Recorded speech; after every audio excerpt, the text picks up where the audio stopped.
अस्सलाम वालेकुम दोस्तों। इस वीडियो में मैं आपको ड्रामा सीरियल खुदा और मोहब्बत सीज़न नंबर 3 की इस अदाकारा की असल ज़िंदगी के बारे में कुछ ऐसी बातें बताऊंगा जिसको जानकर आप हैरान रह जाएंगे। ये अदाकारा जब छोटी सी थी तो इनके वालिद की वफ़ात हो गई थी। इनकी वालदा ने इनको बहुत सी मुश्किलात का सामना करके इस मुकाम तक पहुँचाया है और आज ना सिर्फ इनको पाकिस्तान और भी बहुत से ममालिक में पसंद किया जाता है। तो इनका असल नाम इकरा अजीज़ है। इकरा अजीज़ 24 नवंबर 1997 को पाकिस्तान के शहर कराची में पैदा हुई।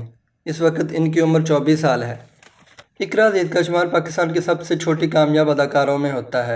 ये एक सिंधी फैमिली से बिलोंग करती हैं। इकरा अजीज़ के वालिद का नाम अब्दुल अजीज़ और इनकी वालदा का नाम आसिया अजीज़ है। इकरा अजीज़ की एक बहन है जो इससे 6 साल बड़ी है और उसका नाम सिदरा अजीज़ है और वो मलेशिया में रहती है। इकरा अजीज़ की नेशनलिटी पाकिस्तानी है और वो इसका मज़हब इस्लाम है। उन्होंने अपनी एजुकेशन अपने पैदाइशी शहर कराची से ही हासिल की और आज भी कराची में ही रहती हैं। इकरा अजीज़ ने 2014 में एक एक्टर और मॉडल के तौर पर अपने कैरियर का आगाज़ किया था और आज तक ये 20 से ज़ायद ड्रामे में काम कर चुकी हैं।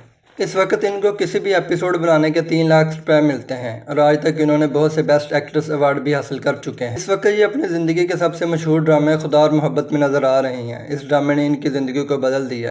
इकरा अजीज़ शादीशुदा हैं। 7 जुलाई 2019 को एक शो में पाकिस्तान के मशहूर एक्टर और राइटर यासिर हुसैन ने इनको प्रपोज़ किया। 10 जुलाई 2019 को यासिर हुसैन और इकरा अजीज़ ने मंगनी कर ली थी और दिसंबर 2019 में अपनी और अपनी फैमिली की मर्ज़ी से दोनों ने शादी कर ली। इस वक्त यासिर हुसैन और इकरा अजीज़ एक खुशहाल ज़िंदगी गुजार रहे हैं।